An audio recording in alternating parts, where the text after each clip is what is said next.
A single, perfect tomato sat on the windowsill, its skin a taut, glossy red that seemed to pulse with the last of the evening light. Outside, the world was a shade of brown and gray, and the air hummed with a sound that had driven sane men to prayer and prayerful men to curses, the sound of a million tiny jaws chewing the valley down to its roots. It was the sound of devastation, a dry, rustling chorus that blanketed every field and garden from Stillwater Creek to the ridge, stripping leaves, boring into stalks, and turning a season's hope into brittle lace. Every field but hers, every garden but Alara's. From her window, she could see the sharp, defiant green of her vegetable rows, an island of impossible life in an ocean of ruin. The humming was quieter there, punctuated by the sharp, decisive snaps of 46 beaks. 6 months earlier, the town had agreed, in that slow, certain way of small communities, that Alara Dunn was a fool. Not a dangerous fool, not even an interesting one, but the common, pitiable kind who inherited a bad situation and proceeded to make it worse through sheer wrong-headedness. Her husband, a man with more hope than sense, had bought the 5-acre plot for a song because it was worth less than the notes it was sung with. The soil was packed clay, starved of nutrients, and sloped just so, ensuring the spring rains ran off in muddy sheets, taking what little topsoil there was with them.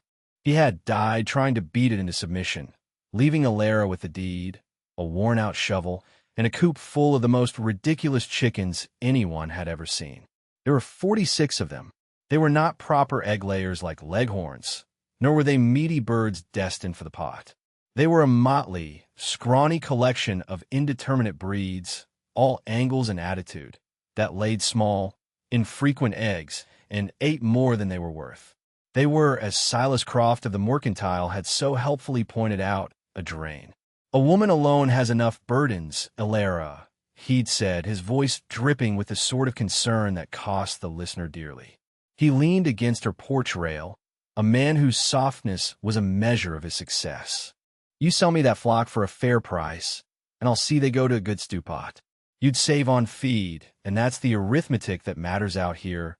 Alara had watched one of the hens, a particularly scruffy specimen with one mad, wiry feather sticking straight up from its head, chase a grasshopper with the focus of a striking hawk. She'd felt a strange kinship with its relentless, ugly tenacity. She thanked Mr. Croft for his advice and told him the hens were not for sale. The town's verdict solidified. She was not just a fool, but a stubborn one. The decision had not come from stubbornness, but from watching. Alara was a student of quiet economies, the small, unnoticed exchanges that happen in the dirt and the dark. While the town saw 46 useless mouths, she saw 46 pairs of sharp eyes and 46 sets of tireless, scratching feet. She saw how they moved not as a flock, but as a scattered, disciplined army of foragers. They didn't just peck, they investigated. They would stalk a beetle, tilt their heads with reptilian stillness, and then strike with unnerving precision. They turned over small stones, sifted through dry leaves, and snatched invisible things from the air. They were, she realized, professional hunters of the minute. Her garden, tilled with back-breaking labor that left her hands as rough as bark, was a gamble. The clay soil resisted every seed. Weeds grew with a viciousness the beans and squash could not match. So she did the thing that cemented her reputation. One cool morning in April, she did not scatter feed in their dusty run. Instead, she opened the coop door and the gate to her largest vegetable plot and simply stood back. The hens hesitated, confused by this change in the world's order. Then the one with the mad feather, whom she'd privately named the General, strode forth. It surveyed the long, mounded rows of dark, freshly turned earth and let out a single, authoritative cluck. And the army poured out. They swarmed into the garden, not with the frantic gluttony she'd half feared, but with a focused intensity. They began to work. Their feet, with a constant, rhythmic scratching, broke up the smaller clods of clay, aerating the soil in a way her heavy hoe could not. They patrolled the furrows, their heads bobbing, their eyes scanning. They devoured every cutworm, every slug, every stray seed the wind had blown in from the thistle-choked fields beyond her fence. They were not eating her seeds, which she had planted deeper than usual, but the seeds of every weed that would have soon strangled them.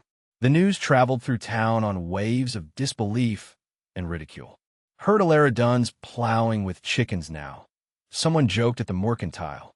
Silas Croft had smiled that smooth, knowing smile of his. It's a shame. A place needs a man's hand. She'll be wanting to sell by harvest time, and the land will be worth even less than— He made a show of adjusting a sack of flour. One person alone can't fight that clay, or their own foolishness. He stopped by her fence a week later, his wagon creating a small puff of dust. The hens were working, a scattered and diligent crew moving through the rows where the first green shoots of beans were now emerging, untouched. "Alara," he called, his voice pitched to Carrie. "I'll give you $10 for the flock and credit at the store against your winter supplies." "That's a kindness." She watched the general snap a wireworm from the base of a tender bean seedling without so much as bruising a leaf. "I'm not in need of kindness today, Mr. Croft," she said, her voice even and calm. He shook his head, a pantomime of pity, and drove on. She knew what he was doing. He was waiting for her to fail. He wanted her land, not for what it was, but for the water rights that came with it, rights that would be worth a fortune if the dry summers everyone predicted finally came to pass. Old Man Hemlock lived on the neighboring plot, a place as scrabbled and mean as her own, but where he managed to coax a surprising bounty of gnarled vegetables and strange, pungent herbs from the ground. He was from the old country, a place of mountains and hardship, and he spoke little, his English thick with the accent of his homeland. He did not mock. For days, he simply stood at the stone wall that divided their properties, his hands resting on the weathered rock, and watched. He watched the hens. He watched Alara as she moved a temporary fence of wire and stakes, containing the flock in one section of the garden for a few days before moving them to the next. He watched her haul water, her shoulders set with a stubborn line. One afternoon, as the sun beat down on the back of her neck, he spoke. His voice was like the rustle of dry leaves. "The land knows its own medicine." Alara stopped, resting her hands on the handle of her hoe. She looked over at the old man, his face a road map of wrinkles. "It tells you what it needs," he continued, gesturing with a crooked finger toward the scratching, clucking flock. "You listen. Here," he pointed, "the ground is bare. They have picked it clean. Tomorrow, you move them. You give the land time to drink their gift." He meant their droppings, the rich nitrogen they were tilling directly into the clay. "It is a good medicine," he said, and nodded, a gesture of profound and simple validation. It was the first word of encouragement she had received, and it settled in her heart like a warm stone. A few days later, she gained another silent partner, a boy named Finn, whose mother had died and whose father had drowned his grief in a bottle, started appearing at her fence line. He was a whisper of a boy, all sharp angles and watchful eyes, who moved with the quiet caution of a stray cat. He never spoke, just watched the hens with an unnerving intensity. He'd spend hours tracking the movements of a single chicken, his lips sometimes moving as he gave them silent names. Alara pretended not to notice. She would leave a pail of fresh water near the fence, and sometimes a biscuit wrapped in cloth. He would take it when he thought she wasn't looking. One afternoon, he slipped through the wires and began following the general, mimicking her sharp, pecking motions. He started pulling the larger, more stubborn weeds by hand, the ones the hens ignored, dropping them in a neat pile. He never asked for anything. He just started to help. He became the flock's small, serious shepherd. He would point out a patch of beetles to a meandering hen, or gently herd a few stragglers back to the main group. He called the one with the mad feather the general, just as she did in her head. He named a sleek black one Shadow, and a flighty, pale one Ghost. He gave them all names. The 46 hens were no longer a flock. They were a company of individuals, each with a personality the boy knew intimately. Alara started packing an extra biscuit in her lunch. The work fell into a rhythm, dictated by the sun and the needs of the soil.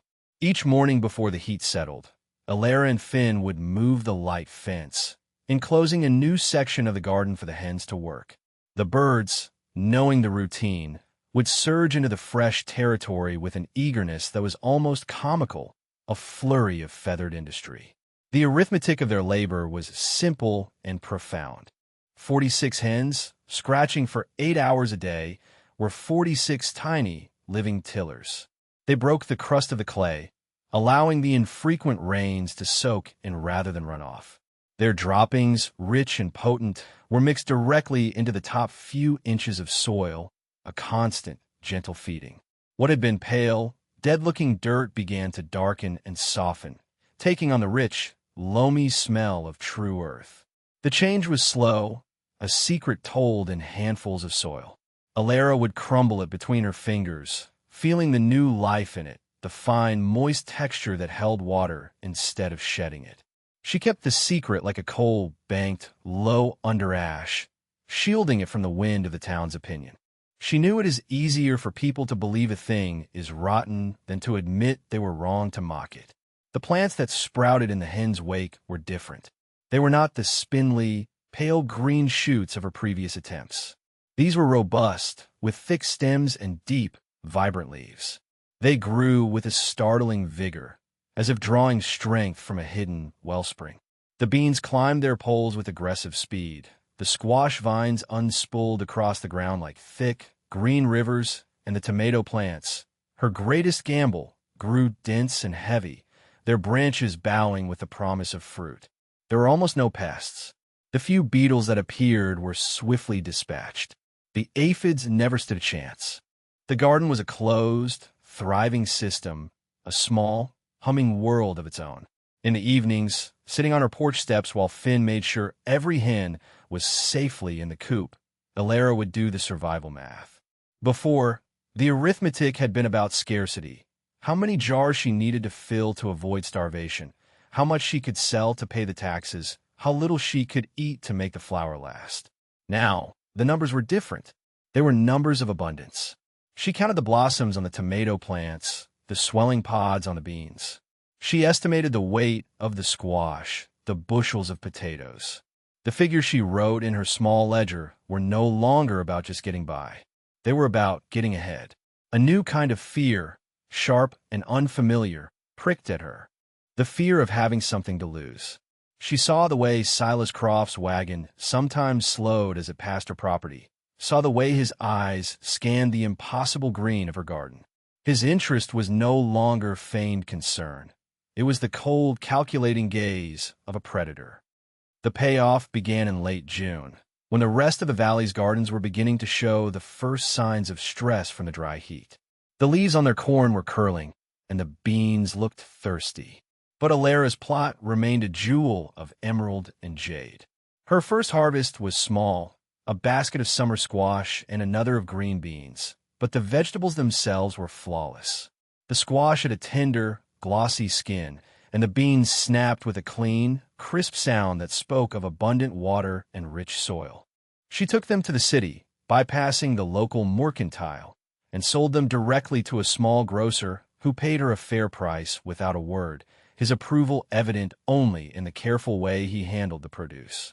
The real turning point came with a man named Monsieur Dubois, the chef from a grand new hotel that had been built to service wealthy tourists seeking the authentic frontier experience. He was a fussy, precise man with a small, waxed mustache, and he was in a state of despair.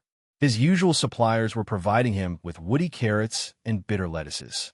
He claimed the local produce lacked soul. His driver had stopped at the mercantile in town to ask about local farms, and Silas Croft had laughed. "There's the Widow Dunn's place," Croft had said, his voice carrying through the store. "She grows vegetables with chickens. Perhaps they have soul." He meant it as a joke, a final twist of the knife. But Monsieur Dubois, a man who believed in a kind of culinary magic, was intrigued. He arrived at Alara's gate in a polished black automobile that looked alien against the dusty road. He stepped out, dusting his trousers, and stared at her garden. He did not see a fool's project. He saw what Alara saw: life, health, vitality. He saw order and purpose. He walked between the rows, Finn shadowing him like a small, wary ghost. He touched a tomato leaf, sniffed a sprig of dill. He did not ask about her methods. He asked for a knife. Alara brought him one. He sliced a tomato directly from the vine, a deep blood-red globe that smelled of sunshine and earth. He closed his eyes and tasted it. A slow, beatific smile spread across his face. "Madam," he said, his voice filled with a reverence Alara had never heard before. "This is not a vegetable. This is an idea. It is a memory of what a tomato should be." He tasted a raw bean, a young carrot pulled straight from the ground. His conversion was instant and total. He did not haggle. He named a price for a weekly delivery of whatever she deemed ready, a price that made Alara's breath catch in her throat. It was more than she had hoped to make in the entire season. When his automobile departed, leaving a cloud of dust and the scent of expensive cologne, Alara looked at the money in her hand. It felt solid, real, a shield against the coming winter. The town was no longer laughing. Now, they were whispering. The arithmetic had changed for them, too. The single, foolish woman was suddenly a mystery, and her success was an affront to the way things were supposed to be. The sky, which had been a pale, hazy blue for weeks, turned to a sheet of hammered brass. The heat was no longer just a discomfort. It was a physical presence, a weight that settled on the valley and pressed the life out of everything. The creek shrank, pulling back from its banks to reveal cracked, sun-baked mud. The wells grew shallower. Old Man Hemlock squinted at the horizon each morning, his face grim. "The air is too still," he told Alara over the stone wall. It is waiting, what it was waiting for arrived not with a bang, but with a hum. It started as a faint, distant vibration, a sound you felt in your teeth before you heard it with your ears. Then it grew, a rising, rustling tide of sound that rolled over the hills and descended upon the valley. Grasshoppers, not the scattered few that were a common nuisance, but a biblical swarm, a living, chewing plague that moved like a single, ravenous organism. They came in a shimmering, brown-gray cloud that blotted out the sun, and where they landed, they left nothing behind. They settled on the already stressed fields of the other farmers, and the devastation was swift and total. Cornstalks were stripped to pale, naked skeletons in an hour. Bean fields vanished, leaving only bare earth. The desperate, frantic shouts of men, trying to beat them back with blankets and shovels, were swallowed by the overwhelming, indifferent hum of the insects. It was a ruinous, indiscriminate reaping. The cloud descended on Alara's property, a wave of voracious hunger. She stood on her porch, her heart a cold knot in her chest, and watched them come. But as they swarmed over her fence, something incredible happened. Her flock, which had been dozing in the shade, erupted into a frenzy. They did not run from the swarm. They ran towards it. For the 46 hens, this was not a plague. It was a feast. It was the banquet they had been bred for over generations of scrounging and foraging. They surged through the rows, a feathered whirlwind of snapping beaks and relentless energy. They snatched grasshoppers from the air, plucked them from leaves, and gobbled them down with a terrifying efficiency. They were no longer chickens. They were a finely tuned machine for converting pestilence into protein. The swarm, which had moved as a unified carpet across other fields, was broken and scattered by the ferocious, chaotic defense. The grasshoppers that weren't eaten were driven off, unable to settle and feed. While the rest of the valley turned to a monochrome wasteland, Alara's garden remained an island of defiant green. The hum of the insects was still there, a constant reminder of the surrounding apocalypse. But within her fences, it was a background noise to the triumphant, guttural clucking of her flock. They patrolled their territory, their crops swelling with a protein-rich diet, their feathers taking on a new, glossy sheen. The general stood on a fence post, a fat grasshopper twitching in her beak, and surveyed her domain with the imperious glare of a conquering hero. Alara understood what Old Man Hemlock meant. The land, besieged, had provided its own medicine. She had just been smart enough to listen. Silas Croft was a man who measured the world in profit and loss, and the grasshopper plague was tipping his ledgers deep into the red. His own commercial fields, the source of his wealth and standing, were gone. Stripped, he had lost his entire crop of corn and beans, the very things he sold to others at a premium. His smooth, condescending warmth evaporated with his profits, leaving behind something cold and hard. He saw Alara's impossible success not as a lesson, but as an inventory. Her garden was the only significant source of fresh food left in the entire valley. Her singular good fortune, born of what he'd called foolishness, was now a resource he felt entitled to control. He arrived not in his fancy wagon, but on foot, as if to signal he was a man in common cause with the suffering. He found Alara and Finn reinforcing a section of fence. "A terrible business," he began, gesturing vaguely at the ruined landscape beyond her property. "The whole valley is facing a hard winter." A hungry 1-inch Alara continued to twist the wire, her movements deliberate. "Yes," she said. "It is the thing is," Croft went on, moving closer, his voice dropping to a confidential tone. "In times like these, people need leadership. They need a central place to get their supplies, a fair distribution. Otherwise, there's panic. Hoarding. It gets ugly."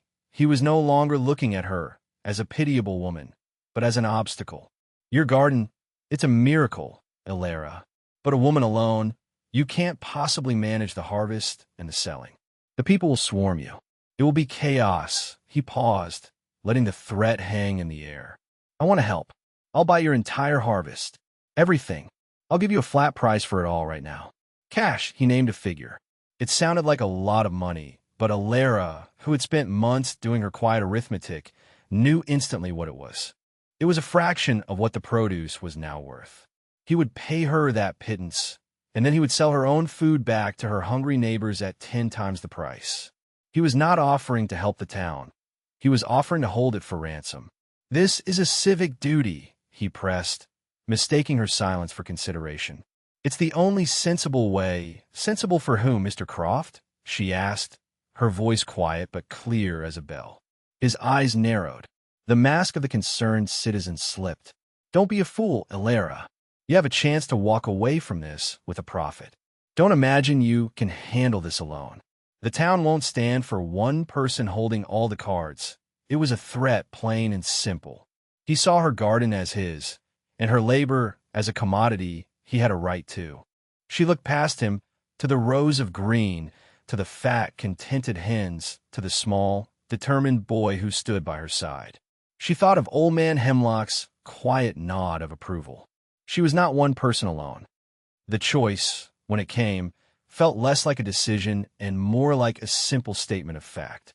To accept Croft's offer would be to validate his view of the world, a place where strength was for exploiting weakness, and where a neighbor's desperation was a business opportunity. It would make her a partner in his greed. Her garden was not born of greed, but of patience and observation. Its abundance felt like a trust, not a windfall.